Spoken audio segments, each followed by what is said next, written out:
Hope everybody loves. I'm doing this live from the Blue Ridge Mountains. See my background. Someday. Yeah, guys, welcome to the Carolina Multifamily Connection.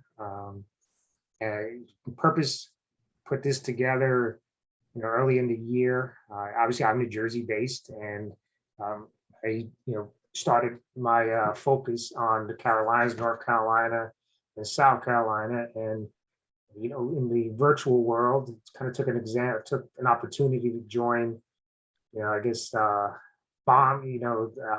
jump into people's meetups in Asheville, for example, Greenville, meetups that I never would have been able to go if it wasn't hybrid. So kind of the idea came to me that, I knew at some point we'll get back to in-person meetups, and I wanted to be able to still connect and network with others in out-of-state areas, in particular the Carolinas. So this idea was born, and the idea here is out-of-state investors like myself can connect with Carolina in-state investors and operators. So that's the purpose here. But of course, everybody's welcome, and topics are open, for anywhere you're from. So it's been a great couple months. I'm pushing up. This is about 11 meetings so far. So again, use the chat to put your information.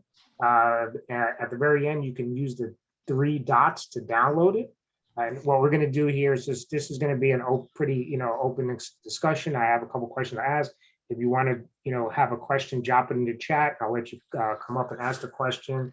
After about 45 minutes, at around the 8:30 point, we'll break up and go into Zoom breakout rooms and network from there. So appreciate everybody coming on today. Let's see, I'm just try getting, see if I can move Don up to the front.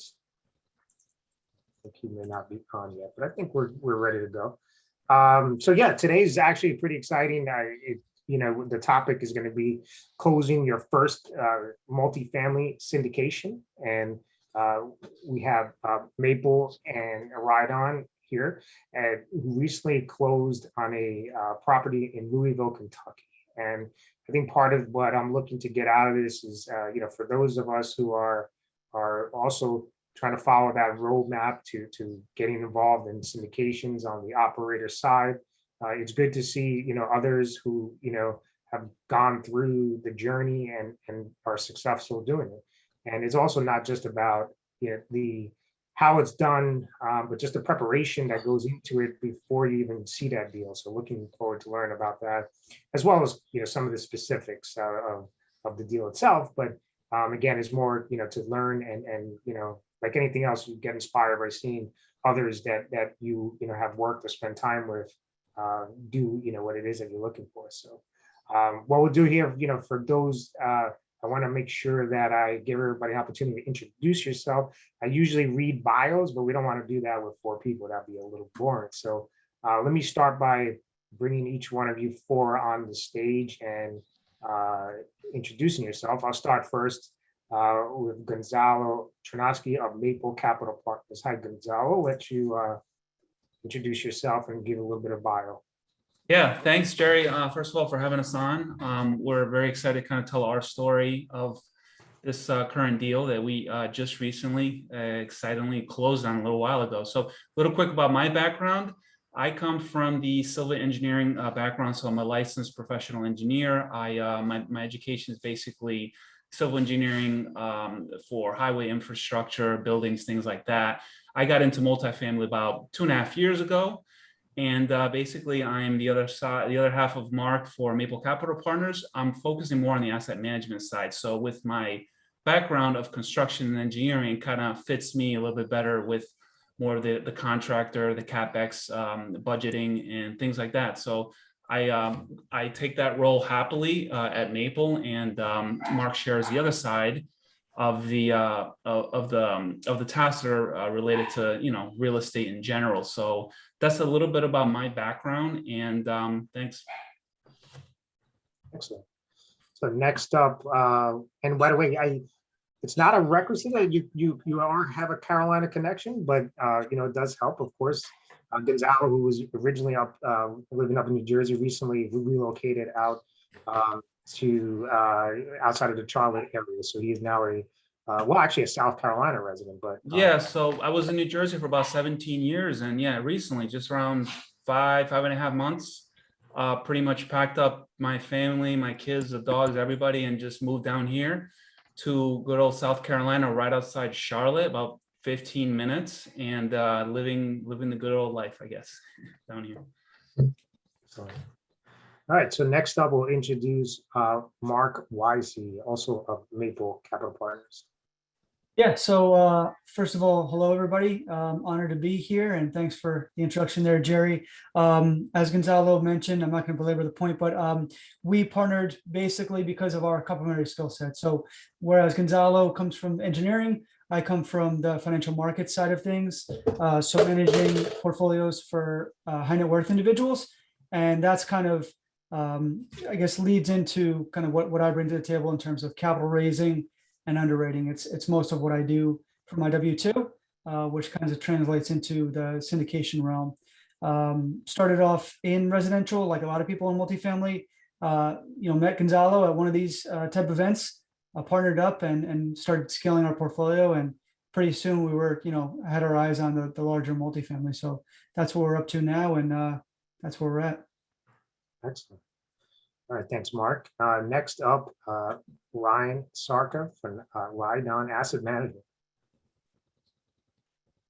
Yeah, thank you, Jerry, for having us on. My name is Ryan.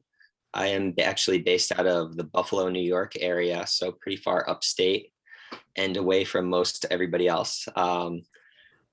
You'll notice Don, he's my dad, so we've been working together for about 6 or so years now. He's been in this for a lot longer than I have been, but I've been working at this for around 6 years, and this is our third deal closing together as a team, our first syndication. So I like to think that I bring to the table some of the underwriting type things, some of the technical aspects of it. I'm a mechanical engineer during the day, so I'm pretty used to looking at numbers, trying to crunch things together, see how that type of puzzle fits. So I like to look at those portions of the deal, as well as I actually enjoy this type of connections, marketing type thing. Although I don't do it nearly as much, I do like to. So yeah, happy to be here. Thank you. Awesome. And now next up, Don Sarka from Rydon Asset Management. Yeah. Thanks, Jerry. Thanks for having us on, and nice to meet all you guys and talk to you guys. So yeah, I'm really thrilled to work with this team. Obviously, I'm thrilled to work with my son too. It's not often that a lot of people get to work with one of their kids or one of their children in a field that they love. So I've been doing real estate for probably about 25 years, and I have a background in plumbing, pipe fitting for quite a few decades. So I have a lot of experience with piping and water leakage and, a lot of your basic stuff that you deal with every day with apartment houses. And since I did all the work myself, I'm kind of thinking about something else right now and kind of laughing about it. But since I did all the work myself, the first probably 10, 15 years, it was a pleasure to get a little bit more education, buy out of town, be able to have a manager, be able to manage the manager, and it's really great. But I do appreciate all the work that I did myself on these properties years ago. It just gives you a real good hands-on approach, and you kind of know where the contractors are coming from. Since if I've done all the work myself, it's like there's no surprises when a contractor calls. So I kind of like that. That's about it. And of course, your connection to Carolinas is you have a property in Hickory, right? Is that right? Yes. Yeah, absolutely. Yeah, we love the Carolinas. That's awesome. Good. So, excited. Before we jump into the specific closing that you guys have, kind of want to, just learn a little bit more about the partnerships between the two groups, right? First, Marc and Gonzalo, you mentioned how you met at events like this. What's the time frame of that? Well, how long ago did you meet? And then how long at what point did you decide like, hey, we're going to work together? Oh, you want me to take this? I was just gonna Yeah. say, mention bigger pockets, because I think that's how I kind of sent you a text, right? Like what, 3 years ago or something? Yeah. It's gonna sound like a dating thing. We met online. We met on Bigger Pockets, and I think one of us had commented on one of the local forums there, and kind of mentioned that they're local, and so we decided to meet up and learn a little bit more about each other's backgrounds. We both were kind of just starting out. I think we both kind of had a couple of properties. He was doing flips, and me on the buy and hold side. And so we had a lot of the same goals when we first met. And like I mentioned before, complementary skill sets. And so we kind of hit it off, and we decided to start off at the time what we thought was big, but looking back, it was quite small in the grand scheme of things. And I think that's really good for anybody looking for partners, is start off small and really take your time.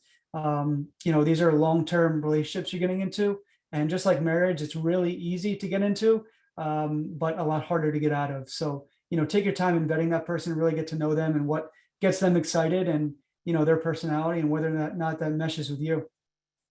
Yeah, great. Yeah, it's a great thing you brought that up, because I think on the meetup that William was at not too many days ago, this question was brought up, and it's very important, partnering with somebody that you trust, goals align, things like that. So starting on that small triplex that we did, so many years ago, was kind of like a good getting our feet wet first to see kind of each other worked out. We did kind of a burr on that. We held that property in Newark, New Jersey, but it kind of gave us a taste of how how we complement each other in different trades. And from that point on, it was like, okay, let's move now into a little bit bigger. It's hard to scale this stuff. Our ultimate goal is financial independence, helping people out, helping investors out, diversifying, mostly in multifamily real estate. So we then took that jump into attending some meetups on multifamily in New Jersey about 2 years ago. And from that point to now, it kind of prepared us, the networking that we did, the educational background and seminars that we kind of learned throughout the way, really set a foothold in closing this 32 unit, and really gave us that confidence that said, okay, we're now ready. We know a lot. Let's do it. And that's how we kind of reached our goal. So now, Ryan and Don, we obviously know how you met each other, but because give us the backstory of how you decided to, work together. Because obviously, as great as it sounds, father-son, there's always, interesting dynamics and those type of relationships. So how did that come about where you decided to finally work and do this together? Well, could I take this, Ryan? Sure. So one of the properties I had in Middletown, New York, where I pretty much did all the hands-on stuff, including leasing, Ryan would help me a lot with the apartment turns. So, he helped with that. And then he helped with the spreadsheets. And before you know it, I was getting tired of doing all this work at the property all the time. It was really not that bad. It was pretty much once a week, but it was every single week I had to do something. And then of course the spreadsheets and leasing and all that. And then we decided that we wanted to get more education, and the training that I paid for included a free person. So I said, hey, would you like to come? And then I'll let him take over from there. Yeah. When I was helping with those turns, I think it was during college for me, but after that I had moved away across the country to Colorado. And after some time, he had asked me if we wanted to maybe pursue this a little bit more and actually really go for it. So we ended up going to essentially one of those guru boot camps, and it was all about buying in emerging markets, buying out of state. And I think we really took it to heart that this is something that we can do, that if all of these other people in the room are doing it with little to no experience and just learning from other people, learning from reading, from podcasts, all that kind of stuff, why can't we do the same? So with his experience and prior knowledge, actually running a smaller multi close by, we ended up taking that and really jumping from something close to us in New York State down to Hickory outside of Charlotte.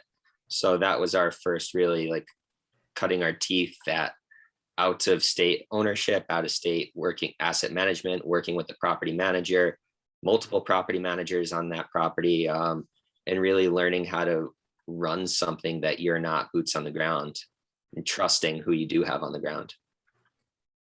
So in terms of our relationship, it's been good. We've worked pretty well. I do think our skills complement each other. I'm a little more on the tech side. He's a little more on the hands-on side. And I guess the funniest part about it is like when we're talking all the time, constantly through texts and calls, but it's pretty much only real estate. That's great. That's awesome. So, what we'll do, we'll jump into, I'm going to actually bring up the, on my screen here. If you guys can see can you see the offering? Yep. We see it on our end. Okay, great. So here's the property here, 32 unit in Louisville, Kentucky. And why don't we start with you, Marc, give a little bit about, after you had the opportunity to, put the LOI, go after this property. At what point did you decide to reach out and work with another group, another partnership? Yeah, absolutely. So it was fairly early on that we knew that we were going to have to bring in somebody else.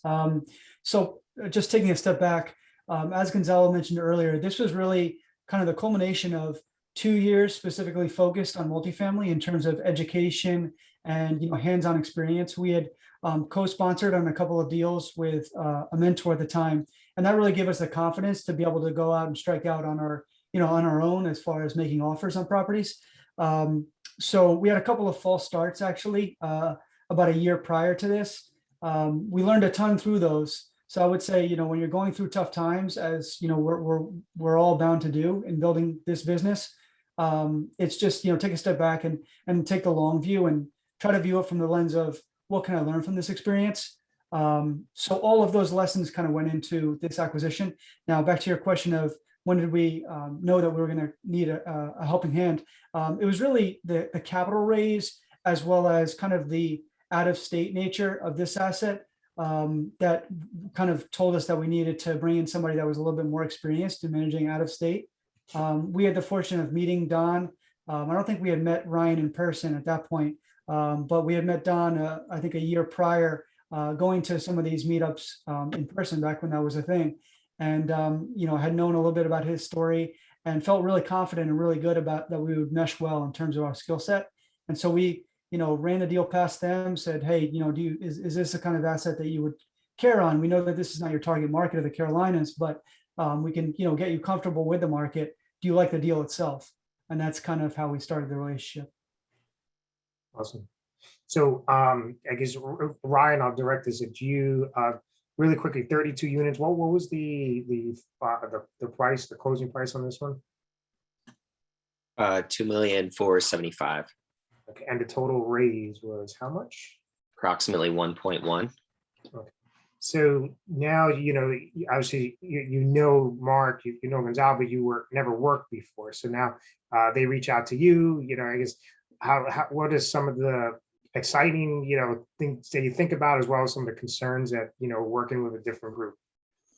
So we had, like Marc just mentioned, I had actually never met either Marc or Gonzalo in person. It was my dad that had met them at a meetup. So it was interesting getting this email from them. I mean, we get, every once in a while, somebody that we've met does say, hey, would you mind taking a look at this for us?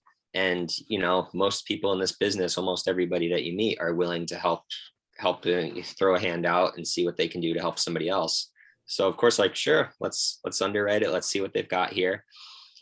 And after underwriting quite a bit over the past couple of years, you don't always see properties that come up with numbers that you want to see. So it was pretty refreshing to see that. So we were definitely excited when they had found something. And I don't think it was right away that he said, at least I don't quite remember. I don't think it was the first email or two where he's like, are you guys interested in this? It was more just, hey, can you guys take a look at this, see what you think? What can you add to this? What would you say should be different? What do you like about the underwriting that I've done so far? What has to be adjusted in terms of management, in terms of CapEx, turns, everything else? What can be changed? How can we scrutinize this more and make sure that it's underwritten properly? Right. So I think overall, I was, just trying to be helpful at the time. I didn't expect much to come of it.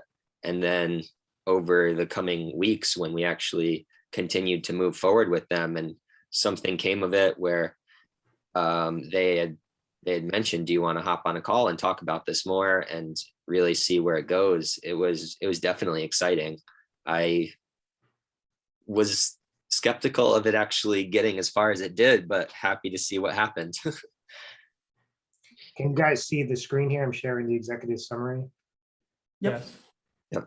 So, I'll give a little bit of my own prior, I guess, knowledge of knowing, you guys before this. And I'll direct this question to Gonzalo. I look at this and the colors and Marc and Gonzalo Maple put out a newsletter, and you've been doing that, for over a year. And I think one thing I want to make sure to stress is like how much work you two have done before this opportunity came, whether it's newsletters, is getting things ready, due diligence and checklists and things like that.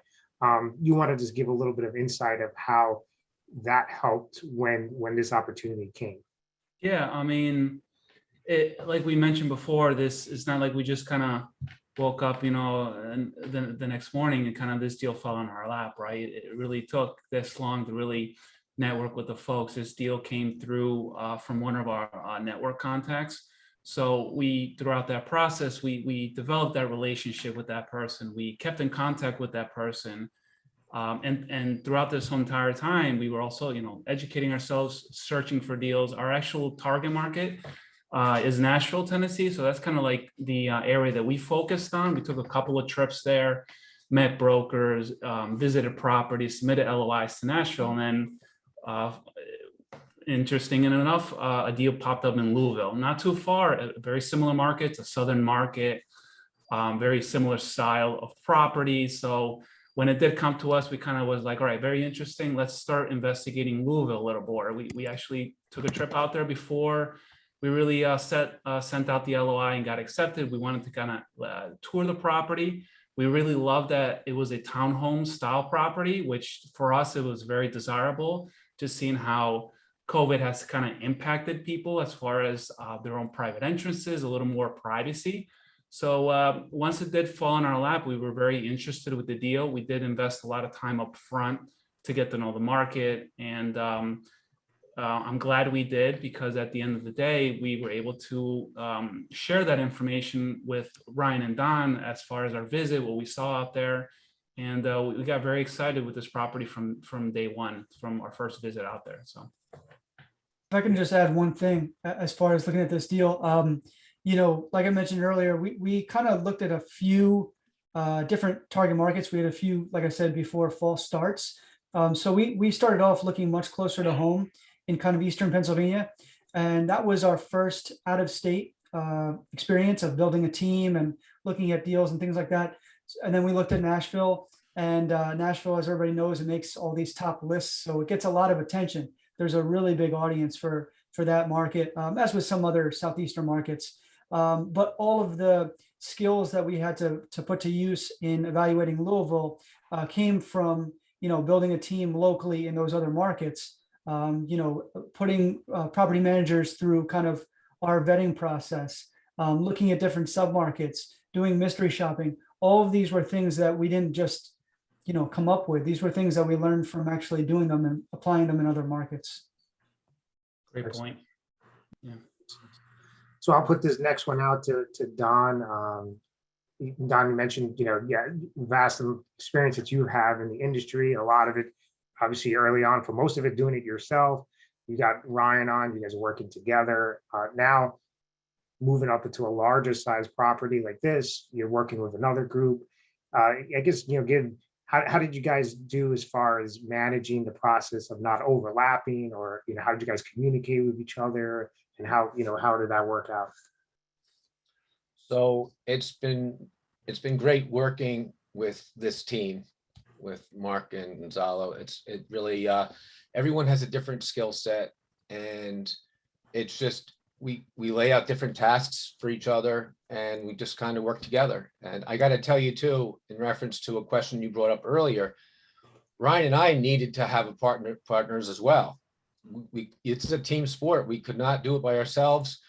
We were basically creating equity, but we weren't doing it fast enough. And that's how we went from a 16 unit down in Hickory to a 32 unit. But it took years, took 3.5 years to create that equity to get into a bigger property.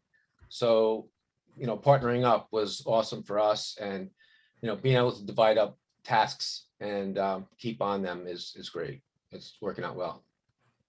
Awesome. Yeah, and just to dive a little deeper into how we kind of did that is we did look at our skill sets initially, but we did a lot of overlap because we wanted to make sure that we were, as you mentioned, and was our first syndication. So not only was our money on the line, but a lot of other people's money was on the line, or is on the line. So we actually did take a lot of extra time, and multiple of us went through many of the same tasks just to make sure that somebody didn't miss something, especially during the underwriting phase. At this point, we have kind of segmented everything off a little bit, CapEx and turns and accounting, all those types of things, everything that goes into asset management, working with the project, working with the property manager. And another one of our team members who's actually on here had brought up the idea of using Asana, Miguel. So that's been what we've been using for a couple weeks now. But prior to that, we were just going through email and phone call and text and just saying, okay, who's going to take this week? Who's going to take this next week? And just making sure everything got done. We had, Excel checklist, to-do list. Marc was up on top of the Excel list the entire time. It was just checklists upon checklists, making sure that nothing got missed. Yeah, it's a great point. The technology actually was going to be one of my questions, because I know from even using the drone in your videos, and you guys did a great job of doing that. I don't know if Miguel's on, he can definitely jump on if he wants to chat at any point. For anybody else, while I'll do another round of questions, you feel free to drop in the chat. I know Tom just asked about how you guys built your investor database. Marc responded by starting off as friends and family. I think that's probably a common denominator for anybody. And then as time goes on, your strategy and your exposure to other people will build up your database. So I'll look for any questions. I'll give, I have a few myself, but Marc, I'll start with you. As the process, right? You're now under contract. You guys are working together. Now it's, get this across, whatever it is, you're out of due diligence. You're moving forward to the closing line. This whole process, you've prepared, you've been reading, you're studying. Like, what did you find was easier than expected and harder than expected? Yeah, it's a great question. So I think on the easier side, I really thought that capital raising was going to be more of a bear. But honestly, all of the work that we had done up until that point, talking to friends and family, talking to the people that we have built this relationship with over the past few years here, as we've kind of put it out there that we're doing multifamily, that's sort of, built to this point where we're now coming to them, and we don't have to go through the whole talk track of what is multifamily, why this is such an attractive asset class or anything like that. It's more of, okay, this is the conversation that we had prior, and this was the type of opportunity that you expressed interest in, and this, this deal meets that need. So I would say, I wish I had started earlier, frankly, as far as documenting or kind of putting out in the world what we were up to.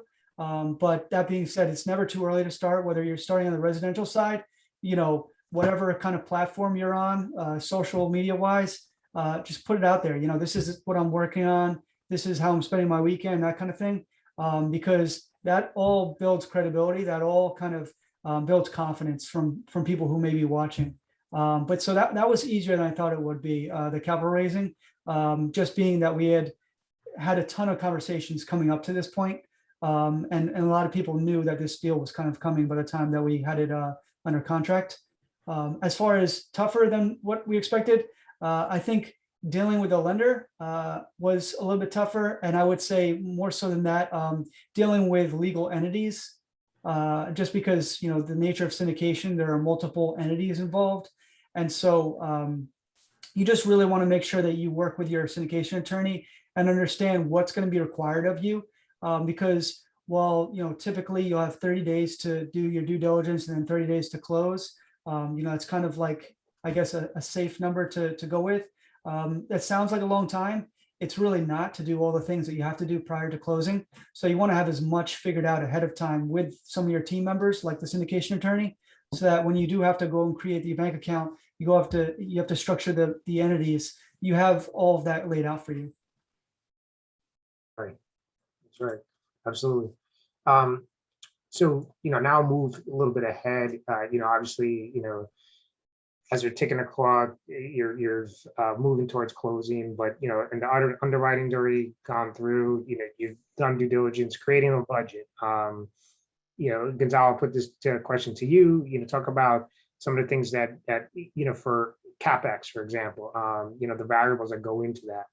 How did you put together your budget on this deal? Yeah, I definitely want to bring Don on the stage if he wants to chime in, because I did work very closely with Don. Me and him are kind of working side by side and kind of in the initial stages trying to develop some sort of capital expenditure budgets, what we needed to kind of set aside in order to kind of hit the ground running once we closed. So how much were the exterior improvements? What was that? What did that look like? Same thing with the interiors. What are we looking at for upgrades to kind of hit those rent numbers that we're projecting? That's heavily depending on whatever return we provide to the investors. Those rent bumps were really important. So we wanted to make sure we had a very solid number. So Don and I worked together with definitely getting multiple quotes for pricing, getting very high level pricing. Doesn't mean necessarily that we're going to go with these contractors, but we really need to get an idea of what prices were in the Louisville market, because obviously we're from different parts of the East Coast, and pricing for different type of repairs might vary from definitely Newark, New Jersey to Louisville. So we needed to get ourselves familiar with what type of expenses were associated with, painting the exterior of the buildings, things like replacing gutters and roofing if it was needed. So we got quotes. We determined the due diligence phase really gave us an understanding of what the condition of the property was. So we can go in there and be like, all right, we need to do this, this, this, and this. Let's get quotes. And then let's start really building our CapEx budget and see where we land. Do we need this? Do we not need this? So it was a very great process that we went through, and everybody really had their input. Miguel had input on different things. So it was great to have a multitude of opinions from everybody in order to really narrow down on what that CapEx number would be. And I'm sure, Don, you can add to that for sure. And I think one of the things to add on what Gonzalo was talking about is we also brought the whole team in, not only on the cost and what items, but how is that going to drive our value, the value add? And that was the big thing. So we constantly went back and forth on, do we need this or do we need this? And which one's more important? Which one's going to give that curb appeal right off the bat, get the tenants in the door, keep them happy, be able to raise the rent and have happy tenants. So I think that's correct. And I know you, for knowing a little bit about this story, and actually, obviously you guys mentioned this before. You also had other co-GPs, two others in this deal, one of which is on the call, Miguel. I'm going to let Miguel come on and answer a question. Miguel, are you there? Yep. Can you guys hear me? Yeah, excellent, man. So one thing that I know that you guys did, which was there was multiple trips made out there. One of which you went out as what do they call it? Shoppers, secret shoppers, right? Where you went to nearby complexes and built your comps from visiting those other properties in the area. And I know, Miguel, you were part of that. Tell me how helped in valuing this deal? Well, yeah, that's exactly what happened is that I went out there and I met them to kind of support some of this mystery shopping. By the way, Gonzalo and Marc set the hardest schedule known to man. Okay, I mean, they had every hour laid out. I think only my wife sets more or a harder schedule than they did, but we were out there pretty much every hour on hour. We were dividing and conquering, but we went out and we shot 15 properties. I feel like it was 15 was the overall number, but yeah, so 15 properties in a span of like 2 or 3 days. So they had us, Marc and Gonzalo had me running all over the place, meeting people, introducing ourselves like we were going to move into the area. It was an awesome experience. I got to learn a lot about the market. We did go down and on top of doing a bunch of work, we did do some R&R and got to enjoy the area and really see the growth that was happening down there. It was really impressive coming from the East Coast to actually look what I thought was in the middle of nowhere, but to see how fast the market was growing, to see how artsy and modern it was, and just to confirm all the research that like Rydon and Maple had done on why this was an amazing property. So mystery shopping, seeing the price differences right away kind of, for me, just opened my eyes in terms of ensuring that this was a really, really great deal, like Ryan mentioned earlier. It's funny that if you don't mind me chiming in real quick, and Garrett kind of asked in the chat why we liked this market, not being either of our primary markets, but even the following trips, we toured additional properties. And I think that was in the total of 15. But funny story about it was we literally walked or Ubered to every single property. So that not only did we like the actual market of Louisville itself, but our little submarket, Hikes Point, we got to know very, very well because we were at our property. But if we saw another property that was only 3/4 of a mile, 1 mile, maybe a mile and a quarter, mile and a half away, we would actually walk to that property, take that time to walk there, comparing notes about what we had talked about with contractors and other people that were at the property on our way there. So there was, like he said, there was literally not a moment of downtime, and it was all very productive, and it was very helpful to find out exactly, just like any city, our block can be great, but 1 block away, there could be some issues. And it was really nice to see those portions of the submarket doing that. And it also is important to see the type of work that you're doing as out-of-state investors, right? Because you have to familiarize yourself with this area, and you guys put in the work by making those visits. Now, of course, a large part of the business plan, or a big part of the business plan, implementing the business plan, is the property manager. So if one of you want to talk about the prior property manager, if you kept them on, or did you have a plan for a new property manager group, and how did you connect with them? I'm gonna take this. Yeah, you want to take it, Ryan? You can take it. So we initially had the plan of keeping that, retaining that property manager. And we thought, they were number one, they were one of the larger players in the market, if not the largest player in Louisville. They had something like 4,500 units there locally. Unfortunately, the decision was kind of made for us in the midst of us doing due diligence. They came to us and said, hey, this is kind of smaller, doesn't meet our requirements in terms of the size of the property, as well as the owner was divesting from a number of other properties. And kind of the only reason that the economics of this worked for them was because they were able to get one large portfolio of smaller properties. So, I think in retrospect, it was kind of a good thing, because as our due diligence got underway, we saw a ton of evidence that they were kind of asleep at the wheel. I think part of it was the prior owner had switched property managers. And so they were just kind of biding time until the sale went through. And so we in a very short order had to interview other property managers, screen them and select one.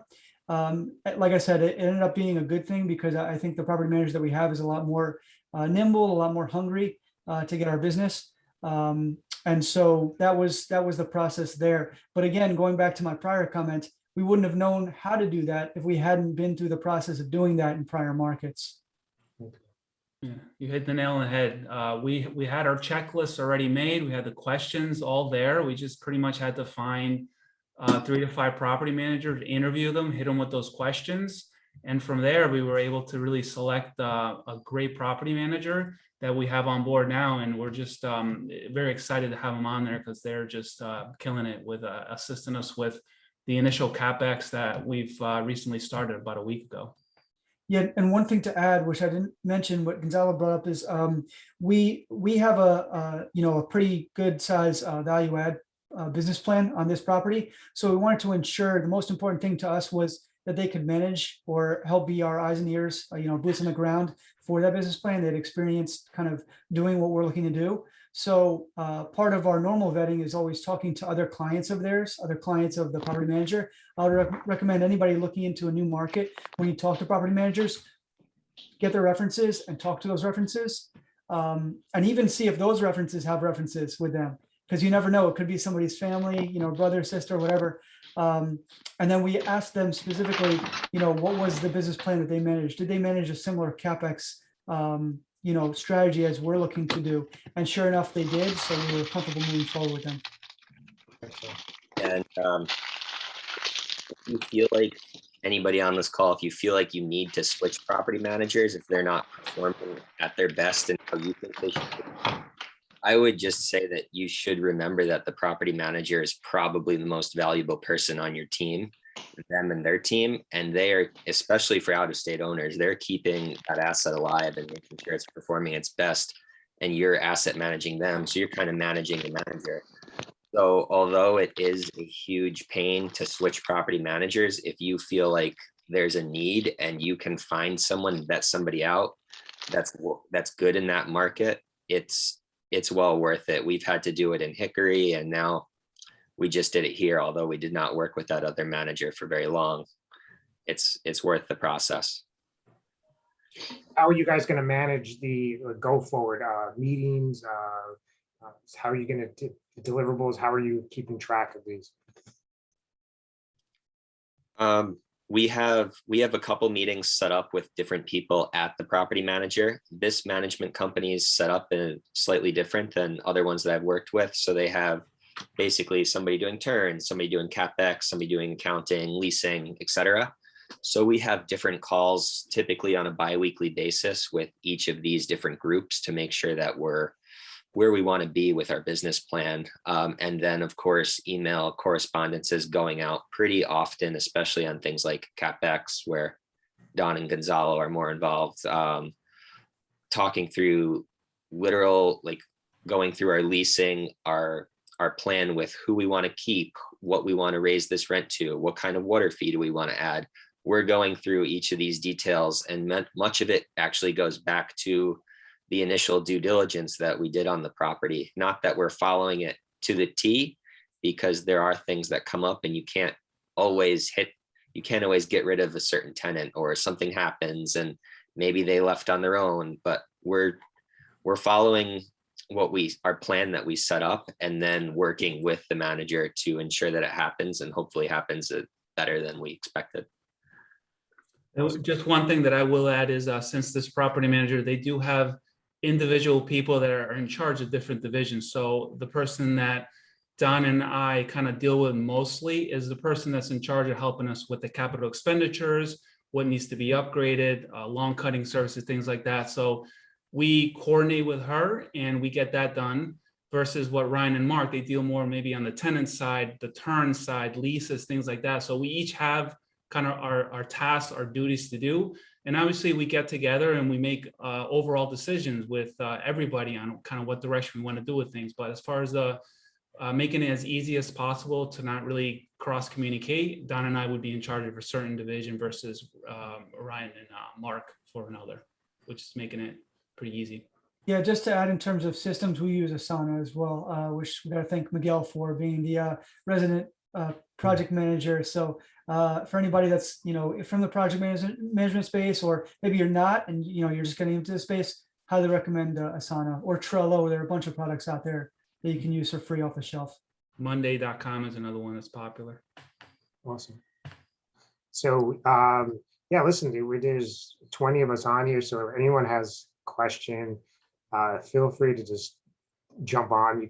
You could type it, or you could just jump off your microphone and ask the question right now. It's, pretty wide open Q&A, and I know everyone that's in here. So if there's any other questions, just jump right in.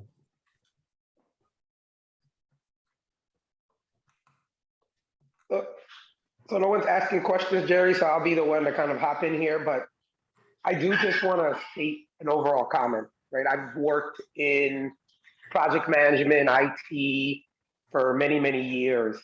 And one of the most important thing is team dynamics, people being open to feedback, having a range of experience, and kind of managing everyone's expectations or people's perspectives, and kind of being open to that. This team is really special that way. I don't know if it's by chance or we just connected and vibed off each other, but the team is really special in the way that everyone's open to feedback, everyone's open to processes, to kind of setting things up that allow the team to be really successful. And that's one of the things that I was really impressed on early on by just the whole team dynamics, is that you hear of the success, you hear of all the different ups and downs, and the impressive thing was how they were able to build through that or work through any of those issues as a team, and how important that is in scaling and growing. So I think team dynamics, I think a quote from them is real estate is a team sport, and it definitely is a team and networking sport. I think too, it doesn't hurt that we're all, in this for the long term. I mean, everybody on the GP side, we're all kind of aligned in that way. So, while this was our first deal working together, I have no doubt that we'll be working together on future deals. I think that's kind of shaped a lot of what we do. If it's a lesson that we have to learn, and, there's something that we have to take away, we'll jot it down and we'll, come back to it as a group. We're constantly documenting different things that we're doing, because we know that this won't be the last time that we'll do it.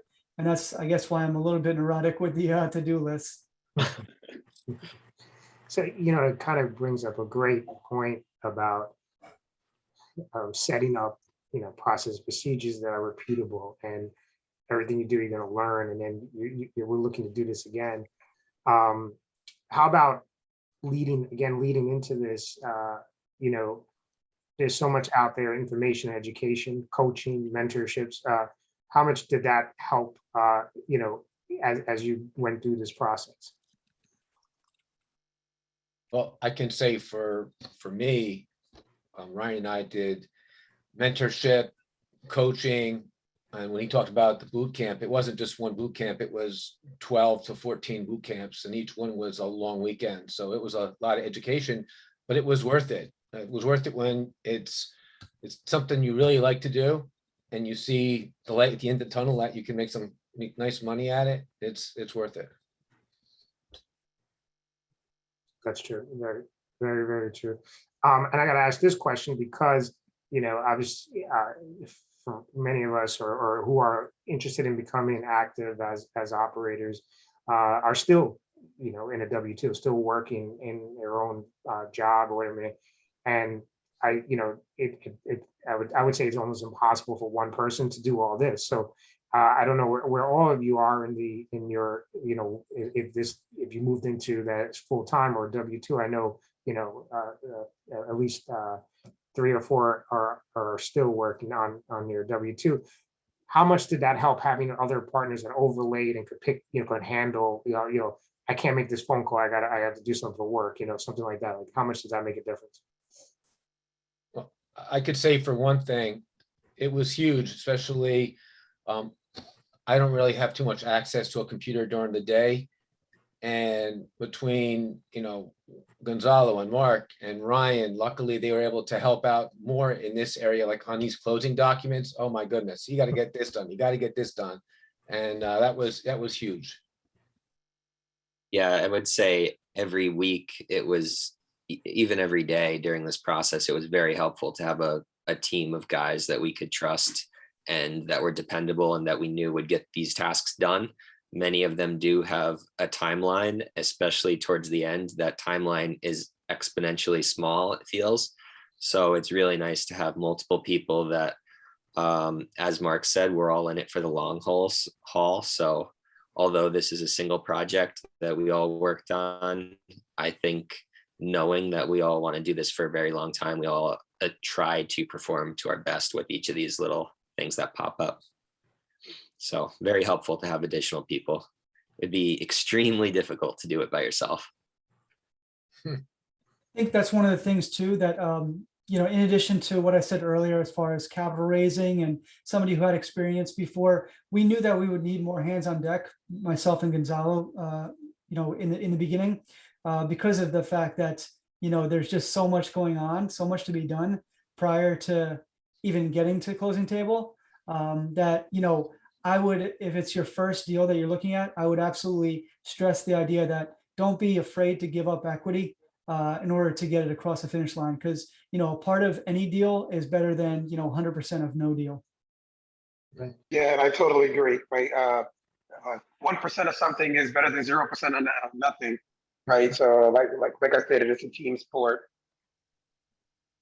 I think there's a question in the chat about any advice for a newbie. So I think I'm going to take that one.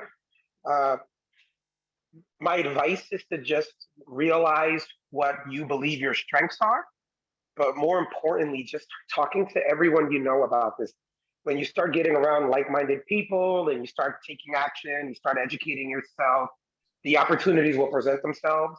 And, you know, like I said, I'm lucky to be part of these group of guys, but we surround ourselves. Jerry's one of them with the job he's doing on with the meetups, right? And Garrett's on, and there's a bunch of people in our group that we make sure we keep in constant communication with. We hold each other accountable, and we're all moving in the same direction. And when you get around those people and that energy, it'll really just, you know, start building momentum, and you get one in front of the other, and things will really start opening up. So that's my 2 cents in terms of how you get started if you're a new person. Nice.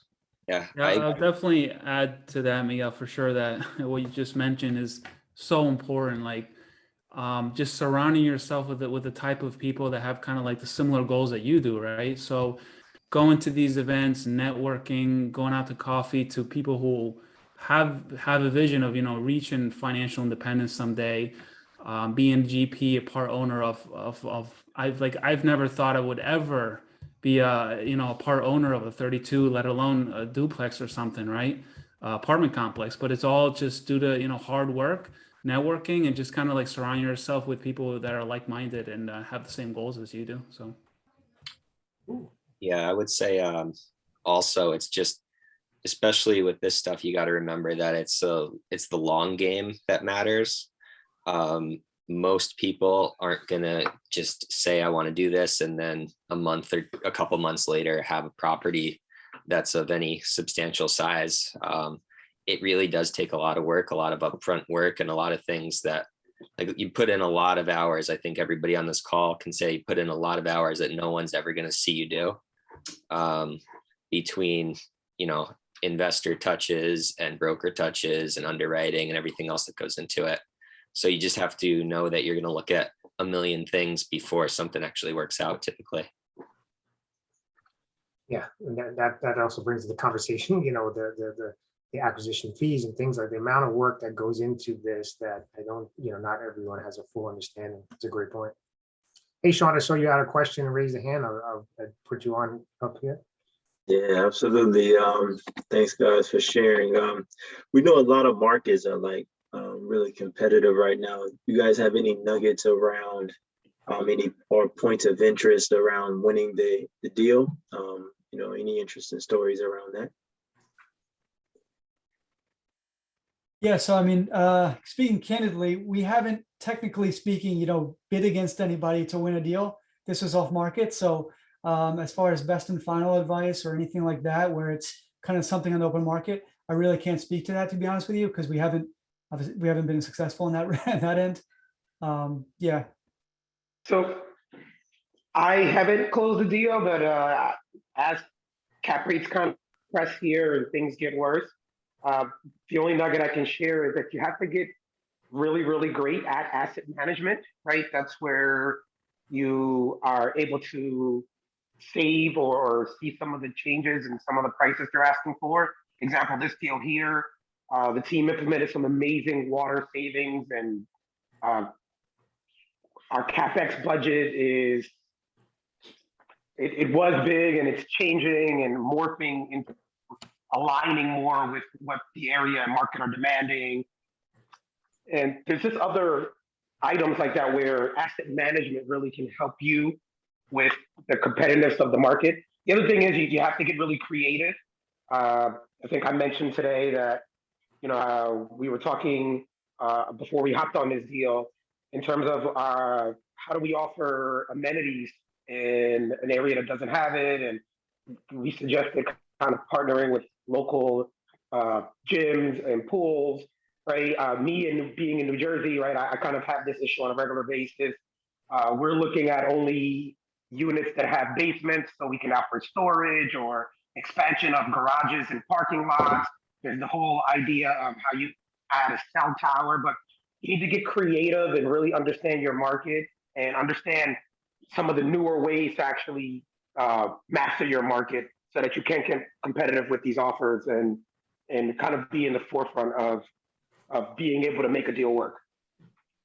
Yeah, just to add on that, I would agree. It's like many of these markets, if not everywhere right now, it's just ultra competitive.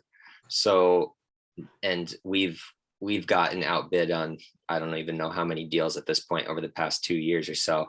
But one of the things that we at least try to do is to, even if we can't beat them on price, we're hoping that we have a decent relationship, a good enough relationship with the broker who is listing it, that they trust us, that they know we've closed on other properties, hopefully in that same market.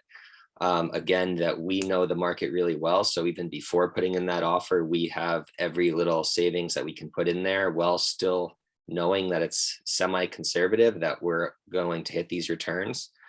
And then if you can stand out with shorter terms and things like that, if you think that you can do it on that property, that will also make you stand out and possibly win you the deal. But it's very tricky right now.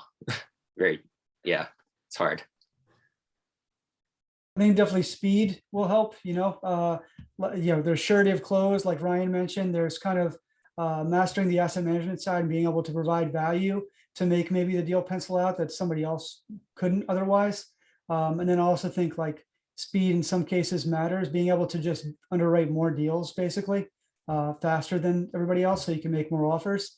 That's another strategy that you can kind of try to employ, whether it's outsourcing that or bring a partner on that can do that. Yeah, that just has to master your market. So, yeah. I think you also got to stick to your numbers and your guns, and you underwrite something, don't overpay it. That's probably one of the most important things, right? Yeah, I agree. You don't want to get yourself into a sticky situation. You're going to be involved with the property for multiple years. So if it doesn't pencil out, don't get involved. Here goes a good one. Move on, tell the broker why you're moving on and hope they give you something that works next time. So Howard asked, are you guys direct marketing to sellers?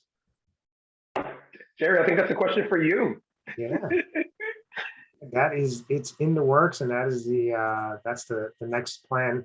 The key with that is creating systems and processes where it becomes repeatable, right? So you can build the list. There's a lot of resources out there, whether it's CoStar or obviously some of those are more expensive, but then you have the list. What do you do with it, right? So you have to make sure that you have this is not with single family might be a little bit easier because you're obviously calling we all get those phone calls where they're trying to buy your house, but all these properties are purchased in LLCs.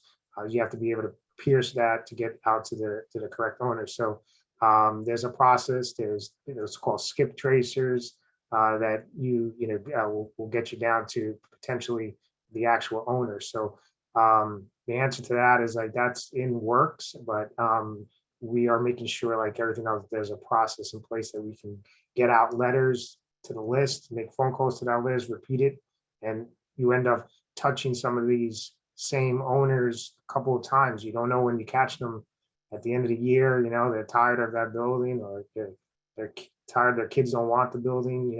It starts from a relationship. So we want to be able to have that, in place and be able to repeat and go at it.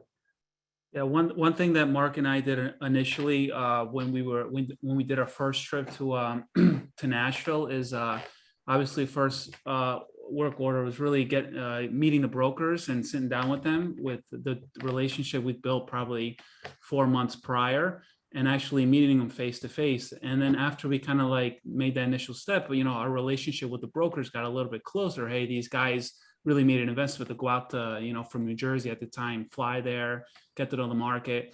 And then from that point, we started, driving some of these tertiary markets outside of Nashville, because we knew Nashville was very competitive. So we started visiting some towns south, north of Nashville, Clarksville, Columbia. And we noted multifamily assets that we kind of drove through. We pinned them. And then once we kind of knew, hey, this is a big cluster of multifamily in this area, we reached out to the brokers that we met, and we developed some sort of broker opinion of value, or BOV is what they call it. And we started working on that. They would deliver the BOV to that seller. And we did get a couple of hits as far as one seller was going through a current divorce. He couldn't deal, with the whole selling of his property at the moment. So we're still staying on top of that person. And the idea is to hopefully catch him at the right time, right, where he's ready, and then we're there with our face, and potentially would be an opportunity for us to maybe go a little bit deeper in that quote that the BOV was sent out by the broker. So things like that we really have to start jumping back on as soon as we get this asset kind of a little bit more stabilized and looking for our next property. Awesome. So yeah, it's 8:40. We've done well. Leave some time for breakout rooms. Unless anybody has one last final stump question, if they want to get these guys on, we'll set it up to go into breakout rooms. But if you guys have any final comments before we go, I appreciate you coming on. This was great. Again, just there's a roadmap out there, so it's good to see that. We see others that are going forward, and I think we follow those processes that have been set forth and stick to it. It's a long game for sure. Jerry, you mind if I jump in here? Yeah. Yeah, I mean, I just wanted to kind of nail home what exactly the last sentence that you said, and we've kind of brought it up multiple times throughout this, but really take the long view. This is not something where you're going to get rich, as all of us know. It's not something where you can get rich overnight. One deal, while it can have tremendous effects in the long term on your wealth, it's not going to make you rich overnight. So if you just constantly take that view that I'm going to be in this for the long haul, whether it's 5 years, 10 years, however long, I think it'll make kind of the rejection of LOIs and going to the market and things like that a lot easier to swallow. I kind of think that while it's not a get rich overnight, it's as close to a sure thing as possible in terms of long-term wealth generation. So the name of the game is just constantly asking yourself, how can you improve and get better? I mean, I know, speaking for myself and Gonzalo, just 2.5 years ago, we didn't really know anything about multifamily. I mean, we had done a duplex, triplex, the small stuff, but we really didn't know how this world worked.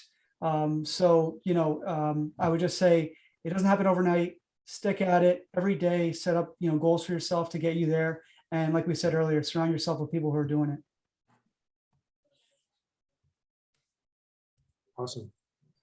So I'll just, say thanks again. The way it works over here, remember, if you're going to leave, use the 3 dots in the chat to save down the information. For those who are going to drop off, I thank you again for coming, and the rest staying on. We're going to we'll break up into a couple of rooms and network. Appreciate everybody being here on Thursday night.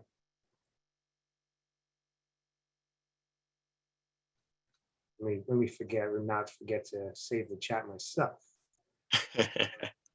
Excellent.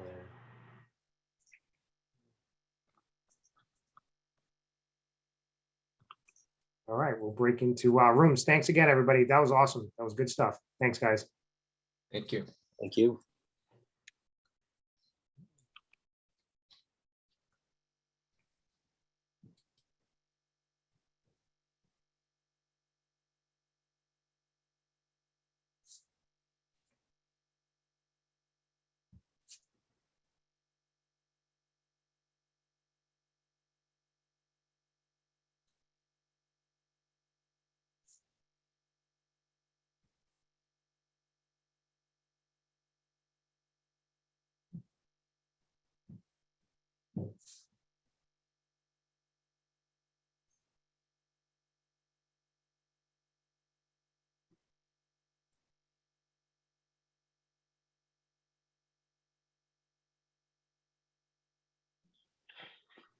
Hey, Jerry, if you figure out how to save the chat on the phone, you'd be the man, okay? Because I still can't figure it out.